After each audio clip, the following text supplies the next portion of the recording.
रखिए Dixon take screen पर, साथ ही रखिए केन्स, इसके अलावा पीजी इलेक्ट्रोप्लास्ट।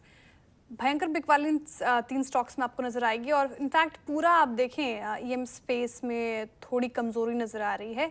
लेकिन कमजोरी है क्यों, क्या खबर आई है, ये समझते हैं यतिन जी से। यतिन जी, गुड आफ्टरनून। बताइए ईएमएस स्पेस टूट गया आज के सत्र में। बिल्कुल श्रेया। और देखिए, अगर हम बात करें ईएमएस स्पेस की यानी इलेक्ट्रॉनिक मैन्युफैक्चरिंग की, तो कहीं ना कहीं ट्रंप ने जो कहा है पब्लिक डोमेन में और रॉयटर्स की जो न्यूज़ रिपोर्ट आ रही है वो काफ़ी नेगेटिव है। सेंटिमेंट एक नेगेटिव ईएमएस शेयरों के लिए, क्योंकि जो ईएमएस कंपनीज को मल्टीनेशनल कंपनी से बिजनेस आता है, अब ट्रंप का फोकस है कि इलेक्ट्रॉनिक मैन्युफैक्चर्ड गुड्स जो अमेरिका में इंपोर्ट होते हैं या ऐसी कंपनियां जो अमेरिका में बहुत ज़्यादा माल बेचती हैं लेकिन अमेरिका में मैन्युफैक्चरिंग नहीं करती हैं, उन पे टैरिफ लगाया जाए।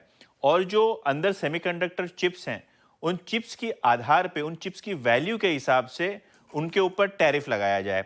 और मैन्युफैक्चरिंग बेस यूएस में बढ़ावा और बढ़ने के लिए और चिप्स की ज़्यादा से ज़्यादा मैन्युफैक्चरिंग यूएस में होनी चाहिए, इसी आधार के लिए यूएस अब टैरिफ लगाने वाला है, ऐसा रॉयटर्स की न्यूज़ रिपोर्ट सजेस्ट कर रही है। इनफैक्ट रॉयटर्स की रिपोर्ट ये भी सजेस्ट कर रही है कि जो यूएस का कॉमर्स डिपार्टमेंट है वो टैरिफ लगाएगा equal to the percentage estimate value of product chip content. तो आपकी प्रोडक्ट में जितना चिप होगा उतना आपको टैरिफ लगेगा।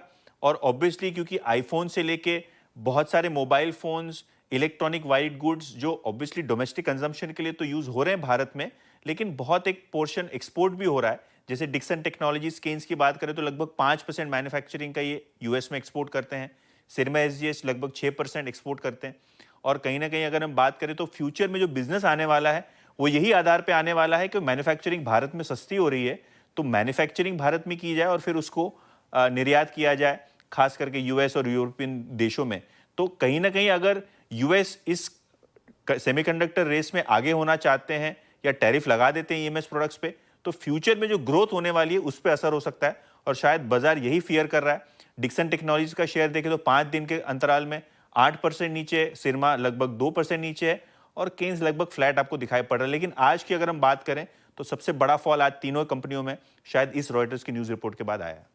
बिल्कुल, शुक्रिया यतिन जी जानकारी के। और केन्स में बिक वाली पीजी इलेक्ट्रोप्लास्ट। शरद अवस्थी जी, कैसे देख रहे हैं आप इस खबर को, जहां पे डोनाल्ड ट्रंप कह रहे हैं कि जितने प्रोडक्ट में चिप्स उतना ज़्यादा टैरिफ, साथ ही जिस तरीके से कंपनी अग्रसर होकर अपना काम भी कर रही है। हाल फिलहाल में खबर डिक्सन टेक को लेकर आई थी कि 5% स्टेक एक्वायर करेंगे वो क्यूटेक इंडिया में। पीजी इलेक्ट्रोप्लास्ट जिस तरीके से अपना इन्वेस्टमेंट और कारोबार बढ़ा रहे हैं, 1000 करोड़ इन्वेस्ट करेंगे ये 5 साल में आंध्र प्रदेश में टू डेवलप मैन्युफैक्चरिंग। कंपनी तो अपने मोर्चों पर अच्छे से काम कर रही है, लेकिन ये जो ट्रंप की तलवार है वो काफ़ी धारदार गिरी है ईएमएस स्पेस को लेकर। खबर पर आपकी राय, साथ ही पूरे काउंटर्स को कैसे देख रहे हैं आप?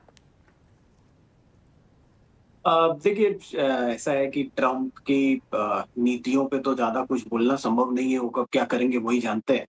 और किस तरीके से वो टैरिफ स्ट्रक्चर डिजाइन कर लेते हैं वो भी खुद ही जानते हैं। कैसे इंपोर्ट एक्सपोर्ट डेफिसिट्स वगैरह वो डिजाइन कर लेते हैं, आधे से ज्यादा हिसाब किताब किसी को समझ में नहीं आता है, तो उस पर ज्यादा कमेंट करना तो मुश्किल है। सडनली इन कंपनीज के लिए नेगेटिव है, क्योंकि जिस टाइप की स्केल और जिस टाइप की ग्रोथ की हम बात कर रहे हैं वो टोटली डोमेस्टिक बिजनेस पे ड्रिवन तो नहीं था और एक्सपोर्ट ओरिएंटेड भी था। बट मेरे हिसाब से प्रॉब्लम डिक्सन जैसी स्टोरीज में ये है कि बहुत ज्यादा प्राइस्ड है टू परफेक्शन। लगभग सब कोई 80-90 टाइम्स 1 ईयर फॉरवर्ड पे ट्रेड कर रहे हैं, तो वहां से बहुत ज्यादा इंप्रूवमेंट लाना थोड़ा मुश्किल हो जाता है। कंपैरेटिवली अगर पूरी स्पेस में मुझे देखना हो तो शायद पीजी इलेक्ट्रोप्लास्ट, जो कि ऑलरेडी ऊपर से पहले ही करेक्ट हो चुका है, तो वो ठीक ठाक है। लगभग फॉरवर्ड नंबर्स पे आप समझिए अभी भी जो एक्सपेक्टेशन है उस पे 44 टाइम। बट बाकी के कंपैरिजन में वो मुझे बेटर प्लेस लगता है और मुझे लगता है वहां पे फॉरवर्ड अर्निंग्स में अपवर्ड रिवीजन की भी गुंजाइश है। बट बाकी अक्रॉस द स्पेस जो वैल्यूएशंस पे ये लोग ट्रेड करते हैं वहां पे बहुत ज्यादा कोई भी नेगेटिव न्यूज एब्जॉर्ब करने की कैपेसिटी काफी कम है, क्योंकि सारे काउंटर्स अगर आप देखें तो लगभग 80-90-70 टाइम 1 ईयर फॉरवर्ड चल रहे हैं। तो उस वजह से कोई भी नेगेटिव न्यूज एब्जॉर्ब करने की कैपेसिटी इन स्टॉक्स में काफी कम रहती है। तो अगर मुझे इस स्पेस में एक बेट करना है तो मैं पीजी इलेक्ट्रोप्लास्ट पे बेट लेना चाहूंगा रादर देन डिक्सन या सिरमा वगैरह। बहुत संक्षेप में मैं आता